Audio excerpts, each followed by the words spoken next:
rei de Israel, a maior autoridade de Israel. E a Bíblia vai dizer que após ele profetizar, ele fugiu e se escondeu.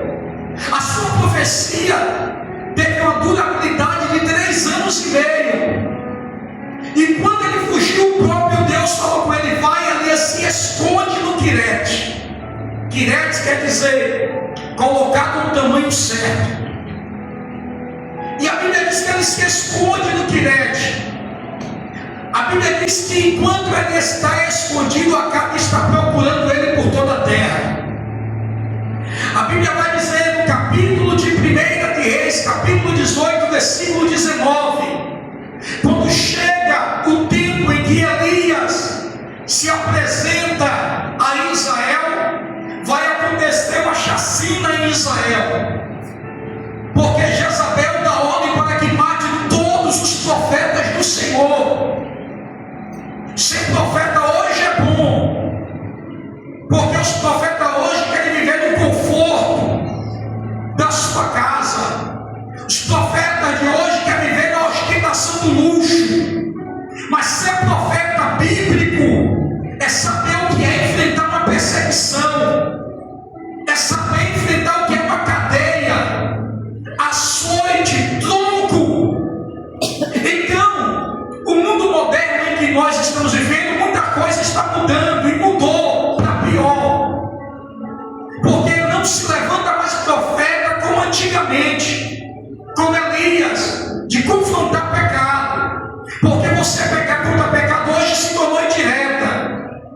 E olha para cá, eu tenho para mim uma coisa, que aquilo que não me confronta também não me transforma, não muda a minha vida. Aleluia, então eu preciso ser confrontado para tirar de mim aquilo que não agrada a Deus. glória.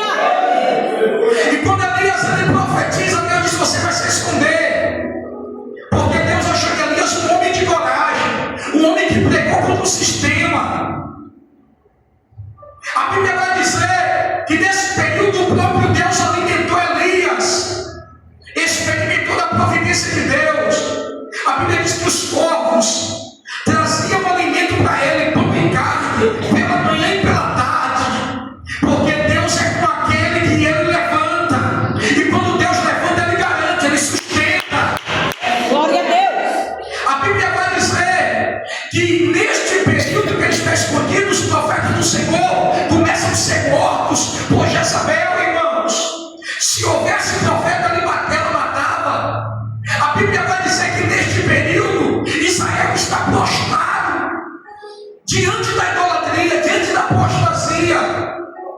A Bíblia vai dizer então que chega o tempo de Elias se apresentar a Israel, e quando chega o momento, ele diz para Acabe no capítulo 18, versículo 19: ajunta todos os profetas de Baal perante de mim no Monte Carmelo para o desafio. E ele vai desafiar os 400 profetas de Baal, os 450 profetas de Baal e os 400 profetas de Azera, que se assentavam na mesa de Jezabel.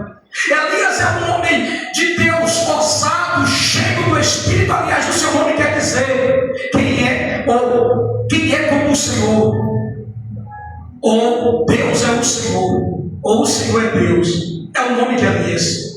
A Bíblia diz que ele faz um desafio, e dentro desse desafio ele diz: o Deus que responder por fogo, este é o Deus verdadeiro. Aleluia. A Bíblia diz então que os profetas de Baal invocaram Baal desde a manhã até o meio-dia. Baal para eles é considerado o Deus da fertilidade, Deus da chuva, Deus dos ventos e Deus dos trovões. Olha para cá, irmãos, não existe outro Deus além do nosso Deus. Glória. Eles precisaram fazer uma manhã com Baal, mas Baal não me respondeu. Irmãos, quando Deus ele desce para operar na terra, Deus ele abre o céu, Deus ele fecha o céu. E para mim aqui as potestades estavam todas amarradas, principados amarrados, dominadores amarrados. Ninguém vai fazer nada. Quem vai operar nesse culto de Elias sou eu. Glória a Deus. Elias, quando chega a seu momento, ele começa a somar os profetas de Baal ao meio-dia. A Bíblia diz que ele vai edificar o altar do Senhor que está estava quebrado. Olha para cá, o altar do Senhor estava quebrado, não se valorizava mais o altar, não se invocava a Deus, irmãos, eles não prestavam mais culto a Deus no altar que estava em Samaria, no reino de Israel. Mas Elias, como um homem de Deus, diz: aleluia, eu vou restaurar o altar que foi quebrado, e eu vou mostrar para vocês que Israel tem dono, e o dono de Israel é o Senhor. Aleluia. Não adianta querermos se apropriar daquilo que é de Deus, porque aquilo que é de Deus, Ele zela pelo que é dele, e Deus vai responder com fogo.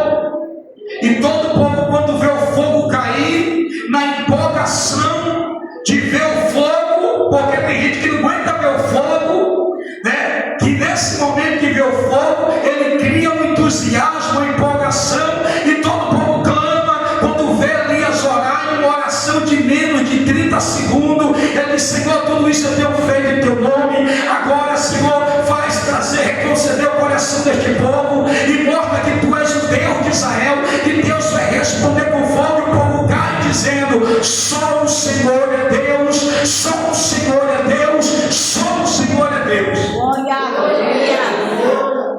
Elias é aquele que vai também confrontar Acabe dentro da vinha de Nabote. No capítulo 22, perceba que ele está indo a todo momento para confrontar os pecados de Acabe. A Bíblia diz que Jezabel mandou matar Nabote, e Deus disse: Elias, vai lá, se encontra com Acabe dentro da vinha, porque ele desceu lá de uma poça, e diz para ele que aonde os cães lamberam o sangue de Nabote, lamberão também o sangue dele, e diga que Jezabel, ela morrerá em Jezreel, e seu corpo não entrará na sepultura, e os cães comerão a sua carne. Só profecia dura, presbítero Carlos. A Bíblia diz que depois disso, Elias aparece no cenário novamente em 2 de Reis, capítulo 1, versículo 10, porque o rei Acasias começa a reinar, adoece de uma doença porque caiu do segundo andar da sua casa, e ele vai e manda consultar Baal, Zebub e Deus de Ecrom. Deus diz: Elias, manda dizer para Acasias se não há Deus em Israel, para ele consultar Baal, Zebub e Deus de Ecrom. Diga para ele que da cama que ele está, ele não se levantará, mas com certeza ele morrerá. E a Bíblia vai dizer que Elias manda o recado para Acasias, e Acasias manda prender Elias. Versículo de número 10, 2 de Reis, capítulo de número 1, versículo 10.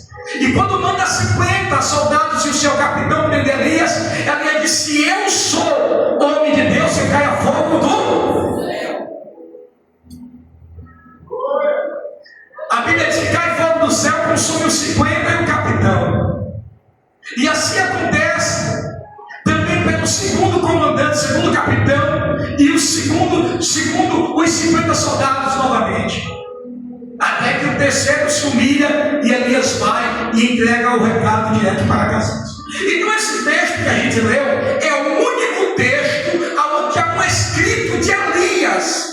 E nesse escrito a mensagem tem endereço. Para quem é? Para o rei Jorão. A Bíblia diz que o rei Jorão, olha para cá, é muito bom você estudar, por quê? Se você for buscar auxílio no Google, o Google vai te dar talvez a informação errada como me deu. Para o Google, Jorão é o quinto rei. Mas se você estudar a Bíblia de forma sistemática, você vai descobrir que o primeiro rei de Israel foi quem? Saul. O segundo rei de Israel foi quem? Davi. O terceiro rei de Israel, sobre todo Israel unificado, foi Salomão. Quarto rei de Israel, que foi Jeroboão. Quinto rei de Israel, Abias, filho de Jeroboão. Sexto rei de Israel, que foi